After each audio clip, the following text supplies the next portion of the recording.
Was Rone Clawson the outlaw that history has made him out to be?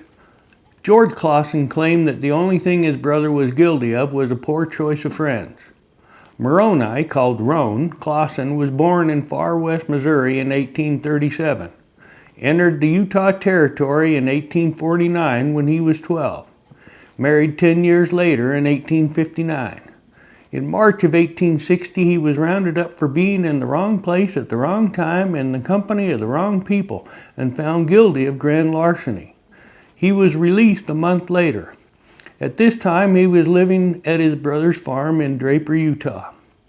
As 1862 rolled in, Rone Clawson was once again found himself in the company of the wrong people, and it didn't end well.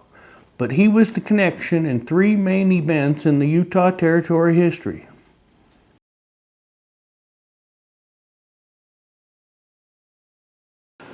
John W. Dawson was from Illinois. His background was he was a newspaper editor and a lawyer. He was considered by most to be disagreeable and hard to get along with. The only political stand he ever took was he ran for several offices but never won an election. So it's kind of confusing as to why the U.S. government decided to make him territorial governor of Utah in December of 1861, except maybe just to get him out of their hair. His inauguration was December 10th. And almost immediately, he imposed taxes on the citizens of Utah, and he vetoed a few bills. One particularly was a bill that Utah was trying to gain statehood, and he vetoed that. And so, to put it mildly, he didn't have any friends in Utah. He angered everybody and alienated everybody in Utah in short order.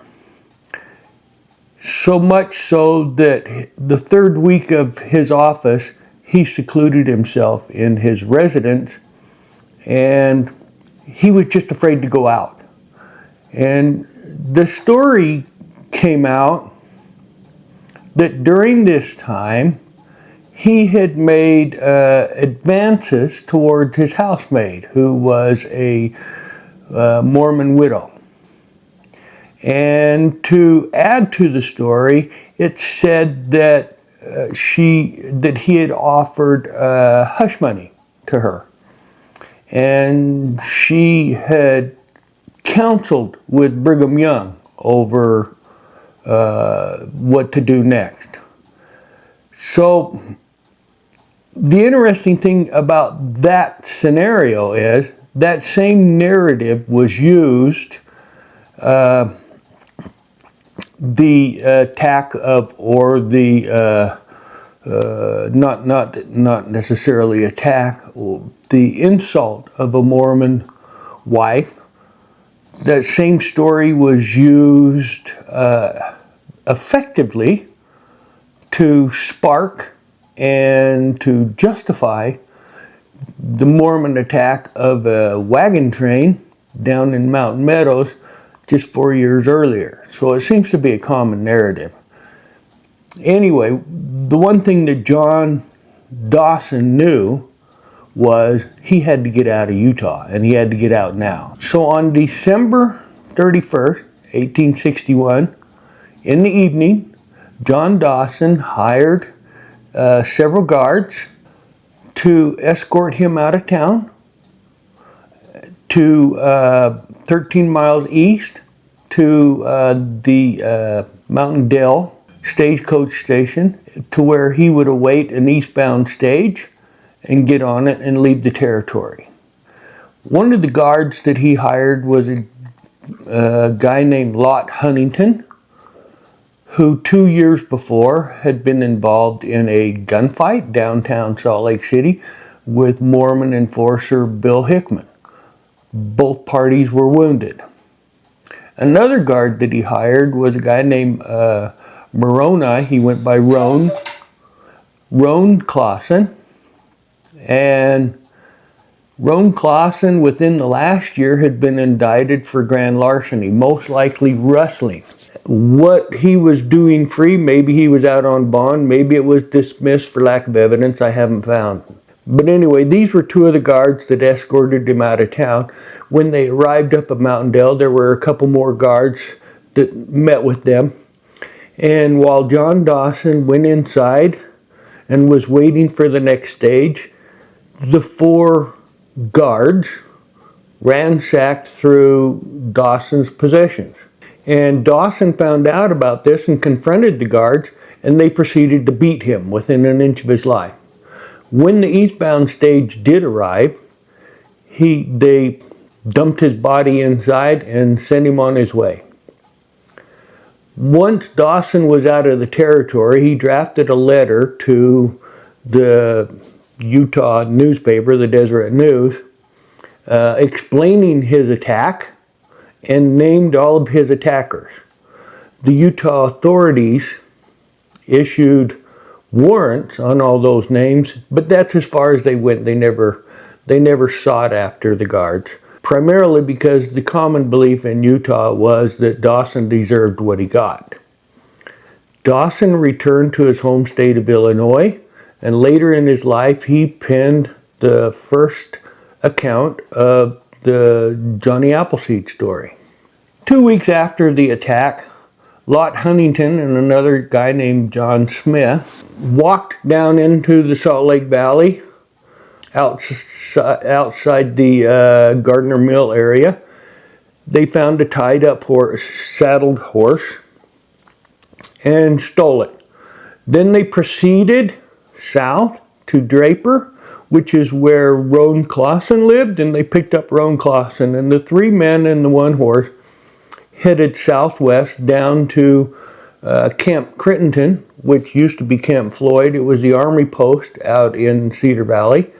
They passed by Camp Crittenden and proceeded west out into the Rush Valley. Their plans were to rustle additional horses and cattle from a rancher out in Rush Valley named Egan, and they were going to take these cattle into California and make some quick cash. The owner of the horse, once he discovered the theft of his horse, his name was Sam Benyon.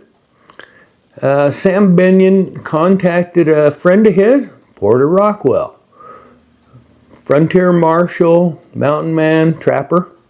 Rockwell put together a small posse, and they proceeded to track the fellows out to Camp Crittenden.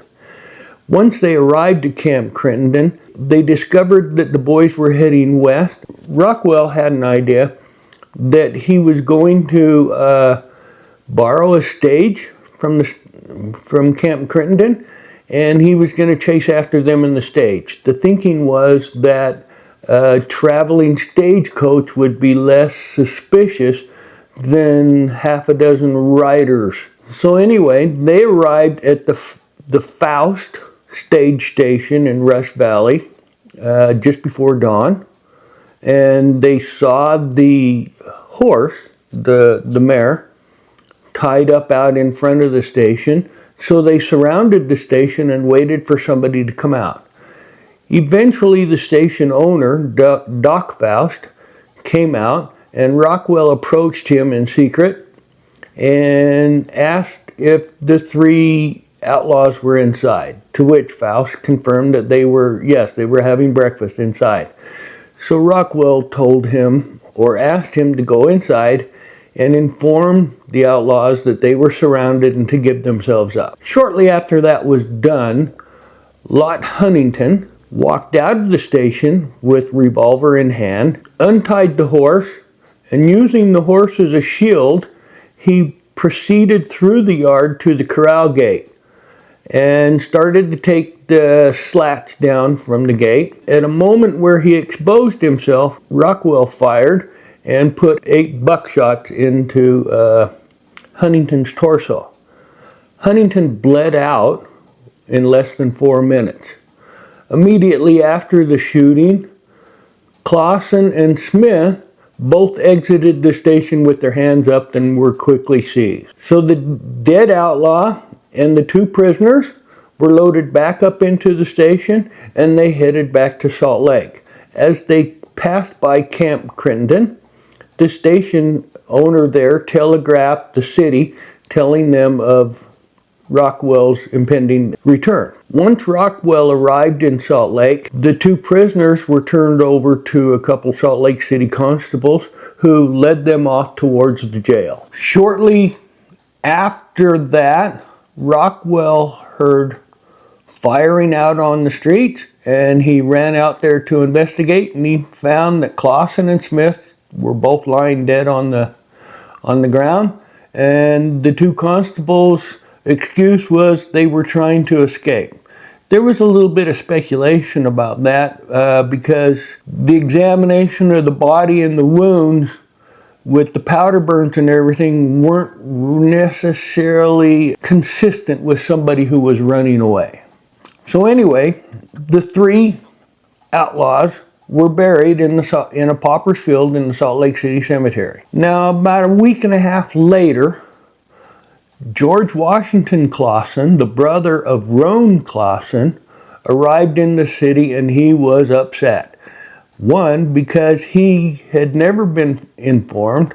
The family had never been informed of Rone's death. And he was indignant about the fact that they had been buried in a pauper's field. And so he made arrangements to have his brother's bodies exhumed and taken back to his hometown of Draper and buried there. But when they opened up the casket to identify the body, they found that Rone Clawson was buried naked, and he was upside down in the casket, face down. And Salt Lake City Constable Henry Heath made a statement that George Clawson was indignant over the ghastly discovery and believed that his brother had been buried in that condition. Of course, having purchased the interment clothes myself, I knew better.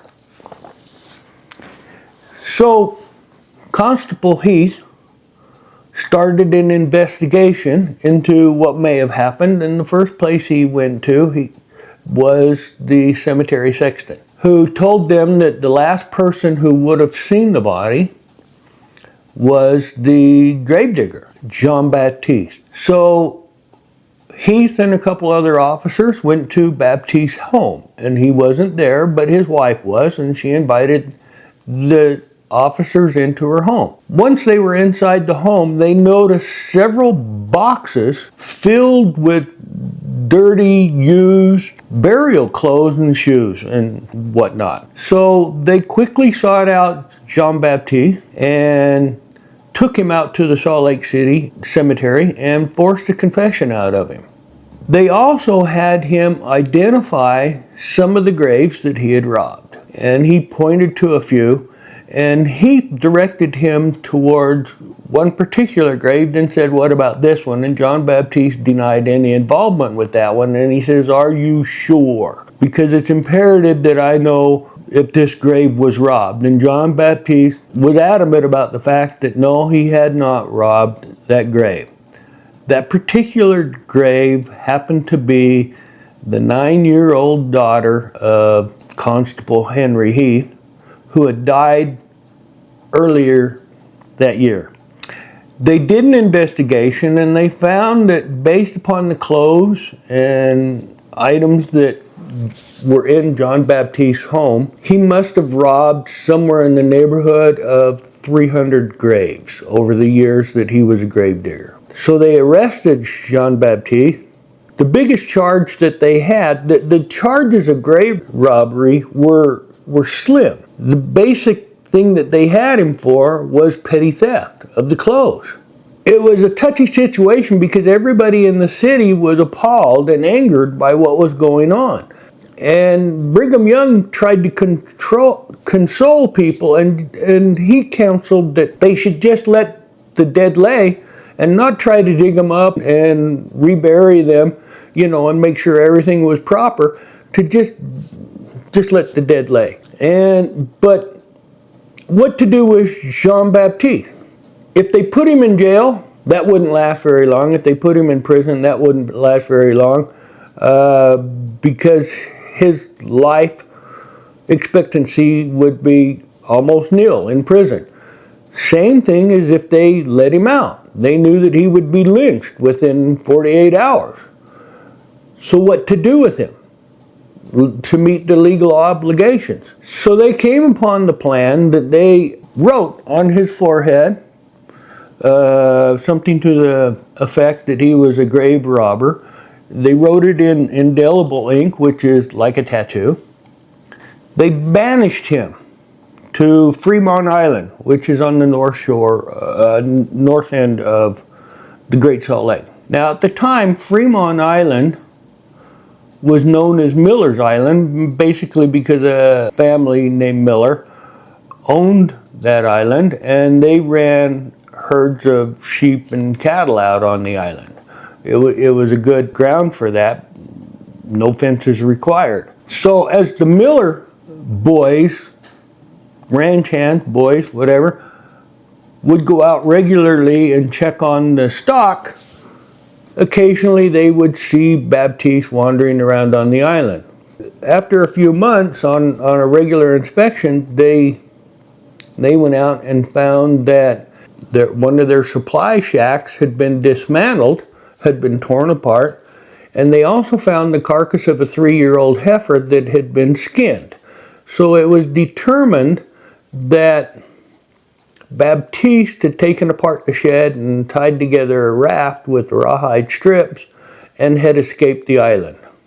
Over the years, there were reported sightings of Baptiste in places like California or up in Montana. There was even a body that was discovered at the inlet of the Jordan River into the Great Salt Lake, which would have been like 45 miles distance from Fremont Island. But the circumstances of that body that they found, the skeleton that they found, didn't quite match the description of Baptiste, and so basically Baptiste disappeared into history. And that's the story of Rone Clawson. Guilty or guilt by association?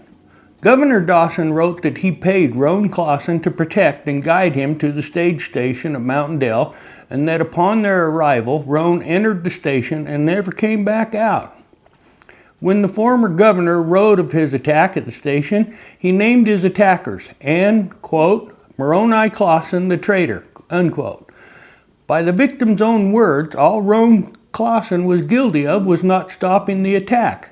But that didn't stop the authorities from grouping Rone in with all the other attackers when it came to filing the warrants. So when one of the actual attackers, Lot Huntington, stole a horse and rode out to inform his old friend Rone that a warrant had been issued for the both of them, it didn't take much convincing that they both needed to leave the territory for a spell. However, Rone wasn't sure of the ownership of the horse that his friend was riding, so he chose to walk. And 2 days later, Rone was once again found in the company of the wrong people, and this time he paid for it with his life. At the time of his killing, Rone left behind a widow that was 2 months pregnant and a daughter that turned 2 just a couple days after her father's death. For years, George Clawson tried to clear his brother's name, but to no avail. All that came of it was his brother's bitterness towards the LDS Church and Utah authority.